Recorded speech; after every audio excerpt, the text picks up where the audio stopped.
Friends, অনেক দিন পর নিয়ে চলে এসেছি একটা নতুন ভিডিও। দেখো, এটা ষষ্ঠীর দিন সকালের ভিডিও। তো ষষ্ঠীর দিন সকাল সকাল উঠে রেডি হয়ে বেরিয়ে পড়েছিলাম, গঙ্গা স্নান করতে যাচ্ছিলাম। আর এই যে ফ্যামিলির সবাই যাচ্ছিল ওই গাড়িতে করে, আর আমরা দুজন যাচ্ছিলাম বাইকে করে। তো চলো আমরা পায়রাডাঙ্গায় যাব, মুকুন্দপুর ঘাটে।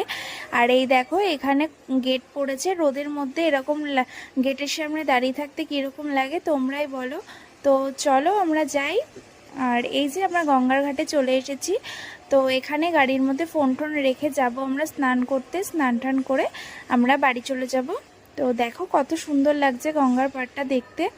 আর এখানে আমরা ঠাকুর ছিল কটা, সেটা রেখে আমরা এখন এই গঙ্গার পাড়ে গিয়ে স্নান করব। তো চলো।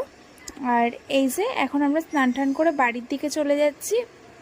বাড়ির দিকে যেতে যেতে একটু ভিডিও শ্যুট করে নিলাম। তো কেমন লাগলো প্লিজ কমেন্টে বলো। আর এই যে এটা হলো হাইওয়ে রোড। তো আমরা এই দেখো পাশ দিয়ে